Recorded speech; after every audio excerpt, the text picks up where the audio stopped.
All right, so we're gonna real quickly go over how to read the tempo inside of your training programs. Every single training program you're ever gonna get from me is going to have a tempo assigned to almost every single exercise. I say almost because there are some things like Russian twists or planks that just, you don't have a lot of tempo control or movement. There's no real negative phase or things like that, right? It's just a static hold, or it's just a quick movement, side to side, lateral, whatever it may be. So for this example, we're going to be using a bicep curl, okay? So this first number, mind you, there are 4 numbers always going to be associated with your tempo, right? Now this one here is an X in a lot of them, just because reasons, we'll get to that, but it can either be an X or a number, you know? Anyway, here, first number, this is corresponding to the negative, the lengthening, or the eccentric phase. They all mean the same thing. Negative, lengthening, eccentric. Anytime you see those words, they're all relating to this particular part of the rep, okay? So with our example, the bicep curl, right? We're gonna start up here, let's say. The negative or the lengthening phase is when I'm lowering the weight down, right? And it's gonna be 3 seconds. This is approximately 3. Don't go 1, 2, 3, right? It needs to be a good 1, 2, 3.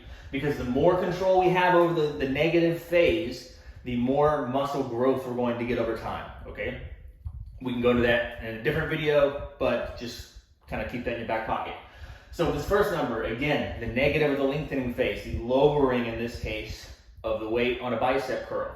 The second number, how long do we stay in this lengthened phase, okay? 0, because we don't want to hang around out here. The longer we do, the harder it is to get the next one, right? So this lengthened phase, we're gonna come right out of it.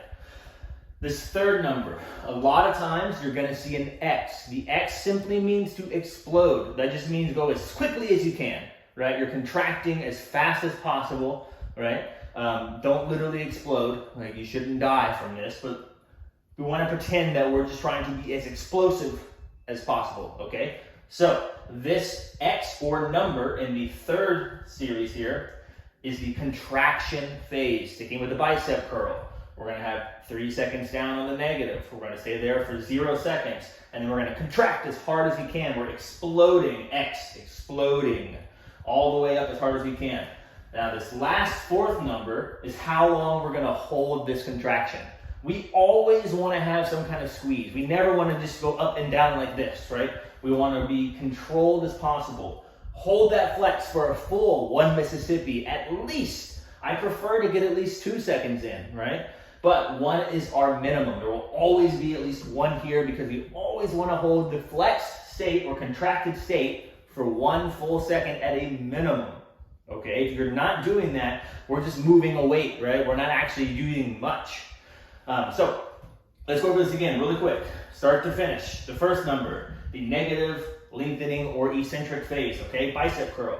I'm gonna lower the weight, 1, 2, 3, 0. I'm not staying there. Exploding up, right?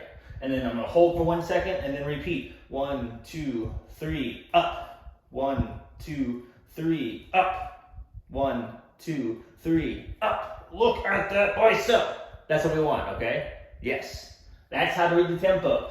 If you don't get it, or if anything doesn't make sense, if you have any questions at all, could be the stupidest question, doesn't really matter, please ask me. I want to make sure you know how to read this and how to utilize it because it is extremely important in your training programs.